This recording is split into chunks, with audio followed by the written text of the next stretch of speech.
జై శ్రీరామ్. శ్రీమాత్రే నమః. శ్రీ గురుభ్యో నమః.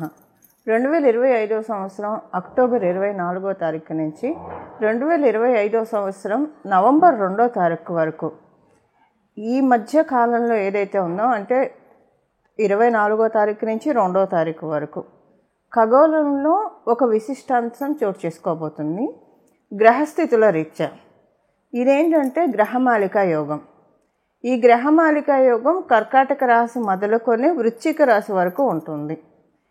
మధ్య మధ్యలో ఇలా గ్రహమాలిక యోగాలు గోచార రీత్యా ఏర్పడుతూ ఉంటాయి. ఎప్పుడు ఏర్పడే ఎప్పుడు వచ్చే గ్రహమాలిక యోగం ఒక ఎత్తు అయితే, ఇప్పుడు మనకి ఈ సంవత్సరంలో 2025 సంవత్సరంలో ఖగోళంలో ఏర్పడుతున్న ఈ గోచారంలో ఏర్పడుతున్న ఈ గ్రహమాలిక యోగము చాలా విశిష్టాంశాలతో కూడి ఉన్నది. దానికి కారణం ఏంటంటే, మొదట అసలు ఈ గ్రహమాలిక యోగం ఏర్పడటానికి కారకమైన గ్రహాల గురించి మనం తెలుసుకుందాము.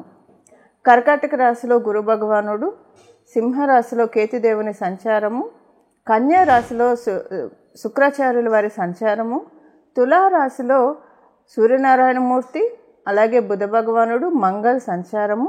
బుధ భగవానుడు 25వ తారీఖు వృశ్చిక రాశిలోకి వెళ్ళిపోతాడు. అలాగే వృశ్చిక రాశిలో చంద్రదేవుని సంచారము. చంద్రుడు మళ్ళీ వృశ్చిక రాశిలోంచి వెళ్ళిపోయినా గ్రహమాలిక యోగం 2వ తారీఖు వరకు కూడా ఉంటుంది. 24 మొదలుకొని మనకి నవంబర్ 2వ తారీఖు 2025 సంవత్సరంలో ఈ విశిష్టాంశం చోటు చేసుకుంటుంది. ఈ విశిష్టాంశం ప్రారంభ రాశి మనం చూసుకుంటే కర్కాటక రాశి నుంచి ప్రారంభమవుతుంది. కర్కాటక రాశిలో గురు భగవానుడు అతిచారంలో సంచారం చేస్తూ ఈ గ్రహమాలిక యోగం ఏర్పడటము నిజంగా మనకు ఒక రిలాక్స్ పాయింట్ అని చెప్పాలి. యూనిక్గా అప్లికేబుల్ అయ్యే పాయింట్స్ మనం చూద్దాం. ఇప్పుడు మనం చూస్తున్నాము, ఇప్పుడున్న పరిస్థితుల రీత్యా, మార్కెట్ కండిషన్స్ రీత్యా చాలామందికి లే ఆఫ్స్ ఇలా అవుతూ ఇబ్బంది పడుతూ ఉన్నారు. కొంతమందికి అసలు వాళ్ళ ఉద్యోగాలు ఉంటాయో లేదో అన్న అన్సర్టనిటీ తోటి బాధపడుతూ ఉన్నారు. ఇలా బాధపడే వాళ్ళకి అదే కాదు, మామూలుగా కూడా వృత్తిరీత్యా ఎదుగుదల లేదు, ఎదుగు బొదుగు లేని జీవితం అవుతుంది అన్న బాధపడే వాళ్ళందరికీ కూడా ఒక వరాల జల్లుని, అంటే ఒక చిన్న ఇంటర్వెల్, ఒక చిన్న బ్రేక్ ఇవ్వడానికి ఈ గ్రహమాలిక యోగము గోచారంలో భగవంతుడు కలగజేస్తూ ఉన్నాడు. ఇప్పుడు ఎవరెవరైతే ఈ కండిషన్స్లో ఇబ్బంది పడుతూ ఉన్నారో వాళ్ళందరికీ ముందు ఒక ఊపిరి తీసుకునే సమయం దొరుకుతుంది. అంటే అన్కండిషనల్ సిచ్యువేషన్స్ అన్నీ కూడా ముందు స్తబ్దుగా అయిపోతాయి, ఫ్రీజ్ అయిపోతాయి. అది ఫ్రీజ్ అయిపోయి ఇప్పటికైతే ఇబ్బంది లేకుండా కాపాడుతుంది. ఇప్పటికంటే నా ఉద్దేశం ఇక్కడి నుంచి ఒక 8 నెలల వరకు మనం తెలుసుకునే ఇప్పుడు మనం తెలుసుకునేది ఇది షార్టర్ పీరియడ్ ఆఫ్ టైం అయినా దీని ఇంపాక్ట్ ఒక 1 ఇయర్ వరకు ఉండొచ్చు కాక, లేదా 8 నెలల వరకు అయినా సరే కనీసం ఉంటుంది. సో ఈలోగా ఉద్యోగస్తులు మీరు అప్గ్రేడ్ చేసుకోవడానికి, ఏమన్నా కోర్సులు నేర్చుకోవడానికి ముందు అసలు మనకు ఒక టైం ఇవ్వాలి కదా. ఇప్పుడు ఎవరైనా ఒక ఆఫీస్కి ఇన్విజిలేషన్కో ఇన్స్పెక్షన్కో వస్తున్నారు అనుకోండి, ఉదాహరణకి, ఎంత సిన్సియర్గా చేసుకునే వాళ్ళైనా సరే వర్క్ ఒకసారి అన్ని క్రాస్ చెక్ చేసుకోవడానికి టైం కావాలి కదా. ఇప్పుడు ఉదయం 10ంటికి చెప్పి 12ంటికల్లా వస్తున్నాం అంటే అవన్నీ క్రాస్ చెక్ చేసుకోవడానికి టైం ఉండకపోవచ్చు. అదే ఒక 10 రోజులు లేదా ఒక 4 రోజులు ముందు ఈ టైంలో ఫలాని డేట్లో ఫలాని టైంలో వస్తున్నారని తెలిస్తే నింపాదిగా అన్నీ కూడా క్రాస్ చెక్ చేసుకొని రికార్డ్స్ అన్నీ పర్ఫెక్ట్గా ఉన్నాయా లేదా అని చూసుకుంటారు కదా. ఇప్పుడు అలాంటి సమయము అందరికీ వస్తుంది. ఇది ప్రతి ఒక్కళ్ళకి అప్లికేబిలిటీ ఉంటుంది. మీరు వృత్తిరీత్యా, నేను చెప్పాను, వృత్తిరీత్యా అనే కాదు, మామూలుగా కూడా నిత్య దైనందిన జీవితంలో ఏవైనా ఏంటి సమస్యల వలయంలో కూరుకుపోతున్నా, ఒక్కసారి ఎందుకు ఇలా అయిపోతుంది, జీవితంలో ఎన్నడూ ఇలాంటివి చూడలేదు, అంటే సమస్యల సుడిగుండం లాగా అయిపోతుంది ఇలా అనుకుంటున్న వాళ్ళకి కూడా ఇది డెఫినెట్గా ఒక రిలాక్సింగ్ పాయింట్. ఒక ముందు ఏంటంటే మీరు ఏ విషయాల వల్ల ఇబ్బంది పడుతున్నారో వాటి నుంచి ఫస్ట్ ఫ్రీ చేస్తారు, అంటే స్తబ్దు అయిపోతారు. ఉదాహరణకి మీకు అర్థమయ్యే చెప్పాలంటే, ఎవరికన్నా బాగా అప్పులు ఉన్నాయి అనుకోండి, అప్పుల వాళ్ళ ప్రెషర్ ఎక్కువైపోతూ ఉంది, భగవంతుడు తట్టుకోలేకపోతున్నా అంటే, ఇప్పుడు ఉండైతే ఎవరు దాచిపెట్టుకోరు, ఇచ్చేస్తారు, లేక ఇవ్వరు కదా. అప్పుడు అలా మీరు బాధపడుతూ ఉంటే కనుక ముందు వాళ్ళు అడగడం ఆపేస్తారు. మేబీ అంటే టైం ఇస్తారు, వాళ్ళు కూడా మీకు టైం ఇస్తారు. ఇన్ని మంత్స్ గడువు ఇస్తున్నాం, ఈలోగా మాకు తీర్చేయండి. ముందు ఏంటంటే మీకు ఊపిరి పీల్చుకోవడానికి సమయం ఇస్తారు. అది ఆగిపోతుందని అయితే చెప్పను, కాస్త ఊపిరి పీల్చుకొని ఈలోగా మీకు సమకూర్చుకోవడానికి కాస్త టైం అయితే గడువు అయితే ఇస్తారు. ఇది అంటే సమస్యలు, ఏ రకమైన సమస్యలు మీకు అర్థం కావడానికి ఇది చెప్పాను. రకరకాల సమస్యల ఊబిలో అసలు ఈ భూలోకంలో పుట్టామంటేనే కర్మఫలం అనుభవించడానికే పుడతాం మనం. పాపకర్మ కావచ్చు, శుభ ఫలం కావచ్చు. అందువల్ల దేనివల్ల అయితే బాధపడుతూ ఉన్నారో వాటన్నిటి నుంచి గోచారంలో ఉన్నది ప్రతి ఒక్కరికి అప్లికేబిలిటీ ఉంటుంది. సో అందువల్ల ఏంటంటే చక్కగా అందరికీ కూడా ఇప్పుడంటే ఇది మీకు అర్థమయ్యేది చెప్పాలంటే, ఒక వరల్డ్ కప్ మ్యాచే జరుగుతుంది అనుకోండి. ఎగ్జాంపుల్కి ఫైనల్స్కి భారత్ పాక్ వచ్చారనుకోండి, పాకిస్తాన్ వీళ్ళిద్దరు వచ్చారనుకోండి. ఇండియా గెలిస్తే దేశం మొత్తం ఎలాగైతే సంబరాలు జరుపుకుంటుందో, సెలబ్రేషన్ చేసుకుంటుందో, అలాగా ఇప్పుడు అందరికీ కూడా ఏదో ఒక శుభం జరుగుతుంది, మంచి జరుగుతుంది. ఆశాజనకమైన పీరియడ్ ప్రతి ఒక్కళ్ళకి అంటే ఎవరి లెవెల్లో ఎవరి స్థాయిని అనుసరించి వాళ్ళకి ఈ రిజల్ట్స్ అప్లికేబిలిటీ ఉంటుంది. సపోజ్ ఇప్పుడు ఒక మామూలుగా సాధారణ ఉద్యోగం చేసుకునే వాళ్ళకి తగ్గట్టు వాళ్ళు కాకపోతే వాళ్ళ కళ్ళల్లో ఆనందం వచ్చేంత మంచి జరుగుతుంది. ఇదే ప్రస్తుతం ఉన్న గ్రహస్థితులు. భగవంతుడు మానవులు ఇంత కష్టపడుతూ ఉన్నారు, వీళ్ళందరూ నా బిడ్డలు. అప్పుడప్పుడు భగవంతుడు మనకి ఇలా వరాన్ని అంటే గ్రహదేవతని మరీ అంత పీడించవాకుండా వాళ్ళు నా బిడ్డలు, వీళ్ళని కాస్త కరుణించండి, కాస్త వీళ్ళని కాపాడండి అని అప్పుడప్పుడు ఆర్డర్స్ పాస్ చేస్తూ ఉంటారు. అలా ఆర్డర్స్ పాస్ చేసే సమయమే ఇది. ఎందుకు అంత బలంగా చెప్తున్నానంటే, ఇది కర్కాటక రాశిలో గురు భగవానుడు అతిచారంలో ఉంటూ ఏర్పడుతున్న శుభ సందర్భం. సో ఇది మనందరికీ కూడా ఒక ఆశాజనకమైన పీరియడ్గా మారబోతుంది. ఇప్పుడు మనం విడివిడిగా ఏ రాశుల వాళ్ళకి ఎలాంటి బెనిఫిట్స్ ఉంటాయి ఇప్పుడు యూనిక్గా తెలుసుకున్నాం. బట్ మళ్ళీ ఎవరి రాశి వాళ్ళకి బెనిఫిట్స్ ఉంటాయి కదా, అవి మనం ఇప్పుడు చూద్దాము. టూకీగా చాలా క్లుప్తంగా ఒక 2-3 పాయింట్స్లో చెప్పి ముగించేస్తాను ప్రతి రాశి వాళ్ళకి. అలాగే ఏం పరిహారం చేసుకోవాలి. ఇప్పుడు మీ జన్మజాతకం బలంగా ఉంటే ఇది అసలు మీకు టర్న్స్ బాగా వస్తుంది, ఈ ఫలితాలు మీరు ఎక్కువగా చూస్తారు. అంటే ఇప్పుడు అనుకుంటాం కదా, వీళ్ళకి ఈ పీరియడ్ నుంచి బాగా టర్న్ అయిపోయిందని మన సర్కిల్లో అనుకుంటూ ఉంటాం కదా, అలా ఉంటుంది. సో ఇది పెళ్ళి అవ్వక బాధపడుతున్న వాళ్ళు, ఏ రకమైన సమస్య అయినా సరేనండి, మీకు జడంగా పట్టి వేధిస్తున్న సమస్యలు భగవంతుడు ఫ్రీ చేస్తున్నాడు. సపోజ్ ఉదాహరణకి పెళ్ళవ్వక బాధపడుతున్నాం అనుకోండి, మంచి సంబంధం వస్తుంది, కుదురుతుంది, ఆటోమేటిక్గా అయిపోతుంది. అసలు ఇన్నాళ్ళు అవ్వలేదు అనుకున్నంతసేపు పట్టలేదు, భగవంతుడి దయ వల్ల నిమిషాల్లో చేసాం. ఎప్పుడు చూసామో తెలియదు, ఈ సంబంధం ఎప్పుడు కుదిరిందో తెలియదు, ఎప్పుడు లగ్గాలు పెట్టుకున్నామో తెలియదు, ఎప్పుడు అయిపోయిందో తెలియదు. అంతా ఒక మాయలాగా అయిపోతుంది. ఈ మాయను కలిగించేదే విష్ణుమూర్తి, అమ్మవారు, పరమశివుడు మనందరికీ బ్లెస్సింగ్స్ని ఇస్తూ ఉన్నారు. నేను చివరిలో రెమెడీ చెప్తాను. ఈ రెమెడీ ఎందుకంటే, పరిహారం ఎందుకంటే, మీ జన్మజాతకం చాలా బాగా ఉంటే ఇది అసలు చాలా మంచి ఇంపాక్ట్ మీకు చూపిస్తుంది. మీ జన్మజాతకం యావరేజ్గా ఉందనుకోండి, అప్పుడు కూడా మంచి ఇంపాక్ట్ చూపిస్తుంది. మీ జన్మజాతకం అందుకోలేని, ఇప్పుడు అంటారు కదా కాల్షియం డెఫిషియన్సీ ఏదైనా ఉంటే టాబ్లెట్స్ తీసుకుంటే శరీరం దాన్ని పీల్చుకోవాలి, అంటే దాన్ని తీసుకోగలగాలని, తీసుకుంటేనే మనకు అది పనిచేస్తుంది, ఏ విటమిన్స్ టాబ్లెట్స్ అయినా. అలా మన ఎవరిదైనా జన్మజాతకం బాగా వీక్గా ఉంటే అది తీసుకునే లెవెల్లో ఉండడానికే ఈ పరిహారం. సపోజ్ ఇప్పుడు ఏమైనా టాబ్లెట్స్ రాసి ఇచ్చినప్పుడు గ్యాస్ రాకుండా కూడా ఒక టాబ్లెట్ ఇస్తారు కదా, ర్యాంటాక్ లాంటివి ఇస్తారు కదా. సో ఎందుకంటే మళ్ళీ ప్రాబ్లమ్స్ రాకుండా. ఇప్పుడు పరిహారం ఎందుకంటే మీరు అబ్జర్వ్ చేసుకోవడానికి, ఒకవేళ జన్మజాతకం బాగోలేని వాళ్ళు అబ్జర్వ్ చేసుకోవడానికి, బాగున్న వాళ్ళకి ఇంకా ఎక్కువగా వరాన్ని అందుకోవడానికి, వీటన్నిటికీ. సో ఎక్కువ వస్తే ఏమన్నా చేదండి, మంచి ఫలితాలు ఎక్కువ వస్తే ఏమన్నా చేదా. అలాగా ఇప్పుడు మనము ప్రతి ఒక్క రాశి వాళ్ళకి 2-3 పాయింట్స్లో ఏ ఫలితాలు వస్తాయో చెప్తాను. అలాగే చివరిలో పరిహారం చెప్తాను. మీరు ఇప్పటివరకు ఏ పరిహారం చేసుకోకపోయినా ఇప్పుడు మటుకు ఈ పరిహారం చేసుకునే తీరండి, అస్సలు విడిచిపెట్టకండి. ఖచ్చితంగా చేసుకోవాల్సిన పరిహారం ఇది.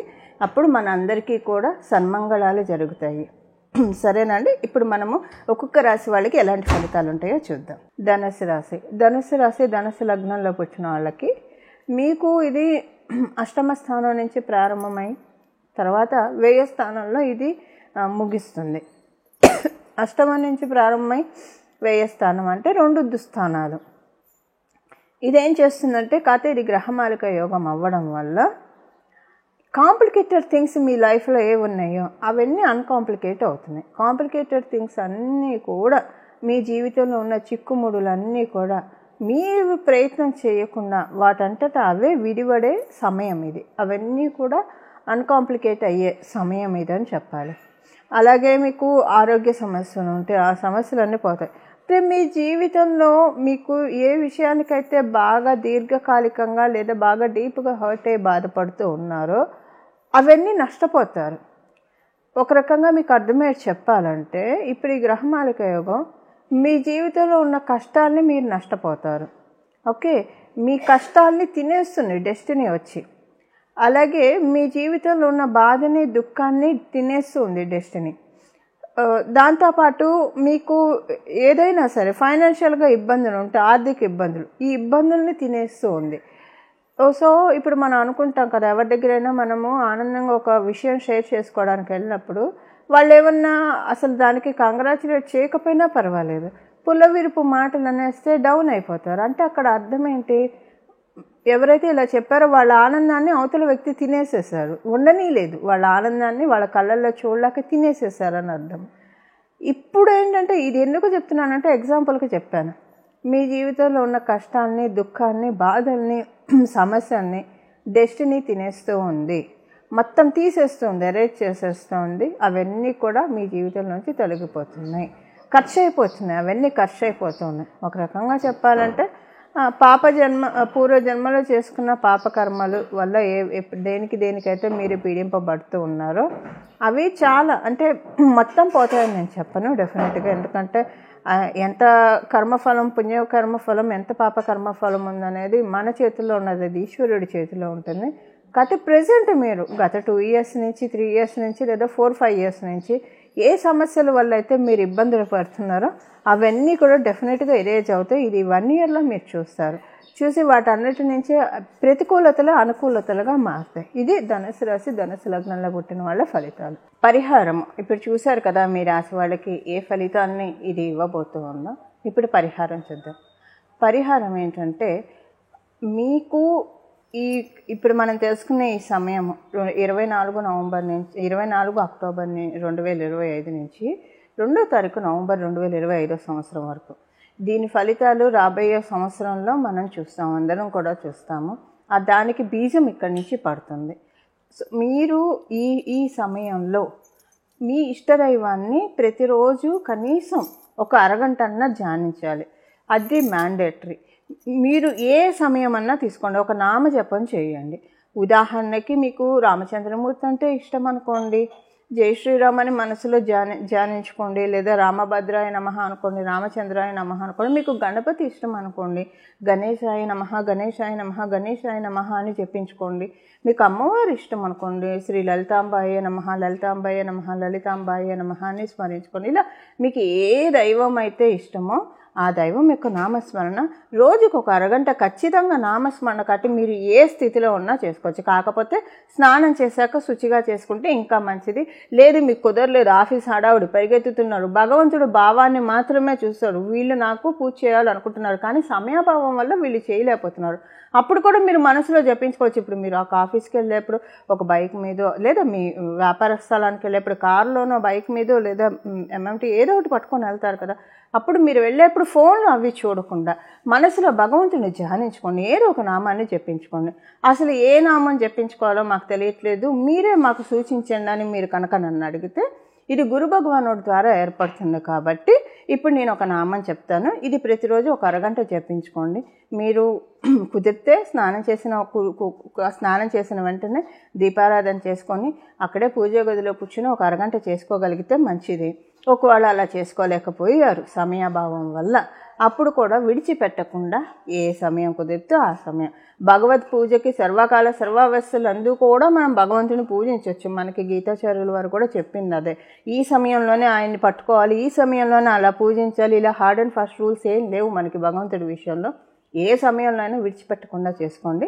ఇప్పుడు మనం చేసుకోవాల్సిన నామము అందరూ ఒకవేళ మీ ఇష్టదైవాన్ని స్మరించుకుంటూ ఈ నామం జపించవచ్చు, లేదా మీ ఇష్టం ఈ నామాన్ని జపించవచ్చు. చాయిస్ మీకే వదిలేస్తున్నాను.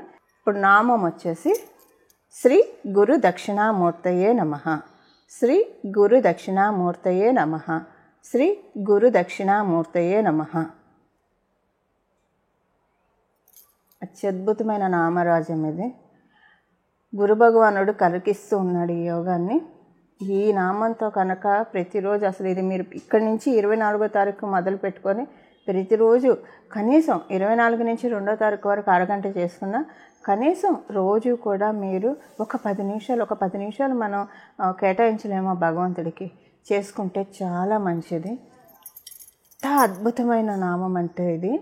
ఇంకా మనలో ఉన్న అవిద్యని, మనలో ఉన్న అజ్ఞానాన్ని అన్నీ తొలగించేస్తారు. అజ్ఞానం వల్లే మనం ఏ తప్పు చేసినా, ఏ దోషాలు చేసినా దానివల్లే ఇబ్బంది పడతాము.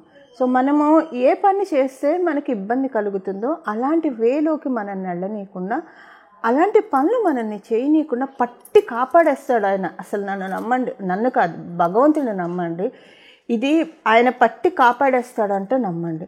అసలు మనకి ఇబ్బందులు రాకుండా ఆయన కాపాడుతాడు. ఇది చాలా బ్యూటిఫుల్ పీరియడ్ అండి, మిస్ చేసుకోకండి.